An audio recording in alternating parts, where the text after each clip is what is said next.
শ্যামাপ্রসাদ মুখোপাধ্যায়ের ১২৫তম জন্মদিবস উপলক্ষে যুব ক্রীড়া উৎসব ২০২৬ সোমবার কুলটি ক্লাব রোড সংলগ্ন কেসিসি গ্রাউন্ডে অনুষ্ঠিত হয়। অনুষ্ঠানে শ্যামাপ্রসাদ মুখোপাধ্যায়ের প্রতিকৃতিতে মাল্যদান ও শ্রদ্ধা নিবেদন, জাতীয় পতাকা উত্তোলন এবং জাতীয় সঙ্গীতের মাধ্যমে উদ্বোধনের পর ক্রীড়া প্রতিযোগিতা, ঐতিহ্যবাহী খেলা ও সাংস্কৃতিক অনুষ্ঠানের আয়োজন করা হয়। উপস্থিত ছিলেন রাজ্যের জনস্বাস্থ্য কারিগরি ও পিডব্লিউডি মন্ত্রী ডক্টর অজয় কুমার পোদ্দার। ডক্টর শ্যামাপ্রসাদ মুখার্জির চিন্তাধারা সমস্ত বাংলাভাষীকে পুরো ভারতবর্ষে এটা ছড়িয়ে দেওয়া। উনি একটা ইয়াংগেস্ট যে কলকাতা ইউনিভার্সিটির ভাইস চ্যান্সেলর, শিক্ষাবিদ, দেশভক্ত, সেরকম মানুষ আমরা পশ্চিমবাংলাতে পেয়েছি, আমাদের সৌভাগ্য। উনি যা পশ্চিমবাংলার জন্য করে গেছেন, আমরা যে মাটিতে আজকে দাঁড়িয়ে আছি, ওর পশ্চিমবাংলা হিন্দু হোমল্যান্ড হিসাবে ডক্টর শ্যামাপ্রসাদ মুখার্জি আমাদেরকে দিয়ে গেছে।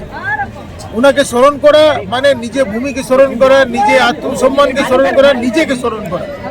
সে মতন মানুষকে এরা ভুলিয়ে রেখেছিল। এরা জয় বাংলা বলতো। জয় বাংলা বললে তো কেউ বুঝবে না।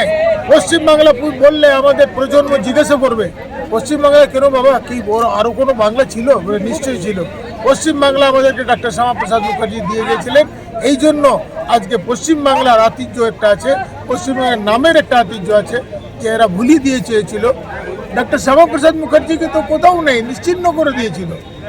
কিন্তু সময় কাউকে ছাড়ে না, এটা সময়ের গতি। নিজের সময় নিজেকে চিনে নিয়ে আবার ডক্টর শ্যামাপ্রসাদ মুখার্জির প্রতিষ্ঠা বাংলার প্রত্যেকটা বাড়িতে হবে।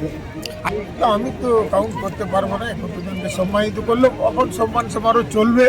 আর আবার 3টা মণ্ডলে আবার প্রেসিডেন্টগুলোর সব লোক আসবে, বৃষ্টিতে আসতে পারেনি। একটা মেগা ইভেন্ট। আর আমার থাকার কথা ছিল বিকাল অবধি, কিন্তু 6:30টার সময় হোম মিনিস্টারের সঙ্গে অমিত শাহজির সঙ্গে মিটিং আছে। এই জন্য আমাকে 1টা-1.5টার সময় এখান থেকে রওনা দিতে হবে।